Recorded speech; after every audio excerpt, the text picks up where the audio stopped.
At kung bago ka lang sa channel ko at naghahanap ka ng pagkakakitaan habang nasa bahay ka lang, huwag mong kalilimutang i-like, subscribe at i-share ang mga videos ko. I-hit mo na rin ang notification bell para mas updated ka sa latest post ko. Hi everyone! For today's video po, i-share ko naman sa inyo kung paano tayo pipili ng mga produkto na ipopromote natin sa ating pagiging affiliate. So, dito punta muna tayo sa account and pipiliin natin yung last affiliate nga dito. Since nakagawa na nga kayo ng account, so sa mga hindi pa po, ilalagay ko na lang po yung first video ko dyan sa description para po masundan nyo kung paano kayo makakapag-sign up. Okay, so dito nga, hindi po kasi lahat ng product ay pwede nating pagkakitaan. So, meron lang na ibang mga produkto. Tulad dito sa product, pupunta po kayo dyan.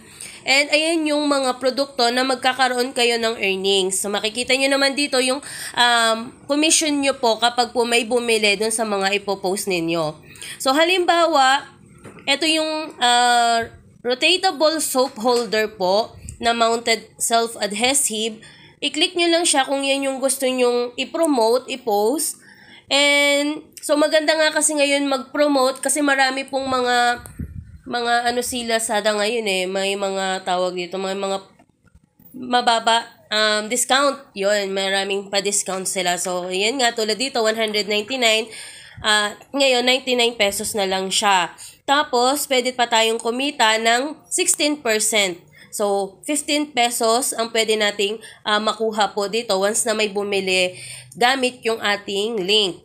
So, halimbawa, yan nga, para makita nyo kung okay ba yung nito, kung syempre, once na bibili ka ng produkto, unang titingnan mo dyan kung ilan na yung sold items nila, diba? Tsaka kung ilan yung star, syempre, andyan din yung kung maganda ba yung feedback ng mga unang bumili. So, click nyo dito yung details. So, makikita po natin kung maganda ba yung mga sinabi dito ng mga nakabili na po ng kanilang product. Ayan, close ko muna to.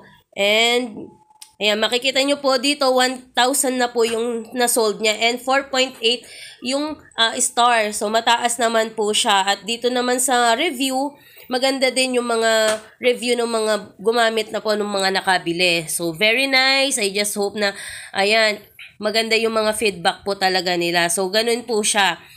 At pwede pa kayong pumili pa ng ibang produkto. Halimbawa, kung ano ba yung nauuso ngayon. Kasi, more on, siguro, mga laruan. Kasi, di ba marami kasi nag-iipon na ng mga pangregalo.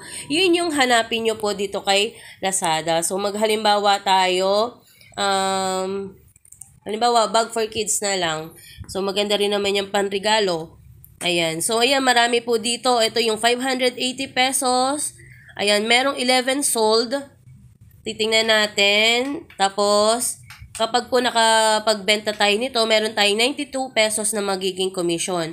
So, sa details, 11 nga yung sold nila and lahat po naka 5 star naman siya.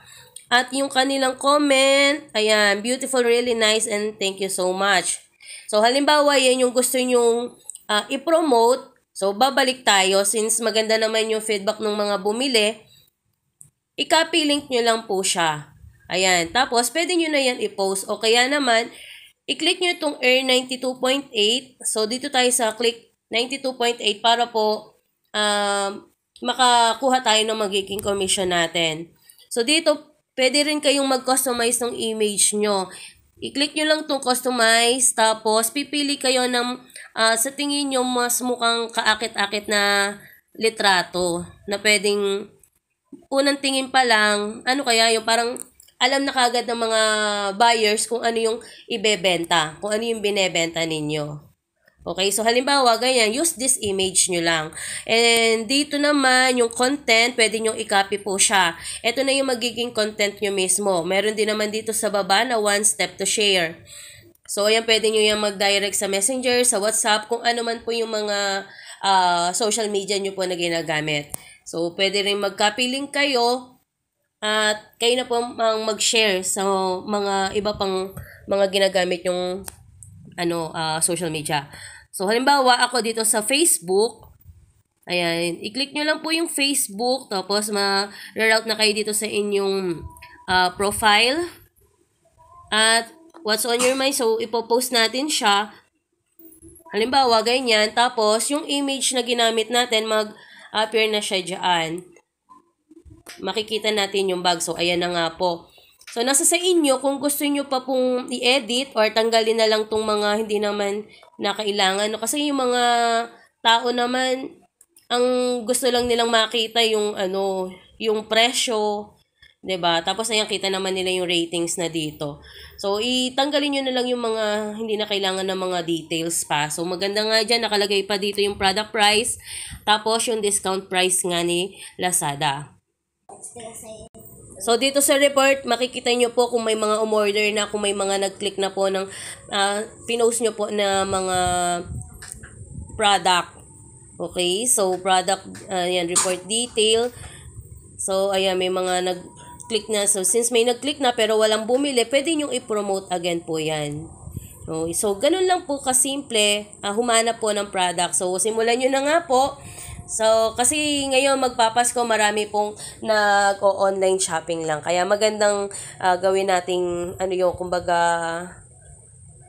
parang pagkakitaan. Okay? So, yun lang po yung isi-share ko. Maraming salamat po and see you again on my next video.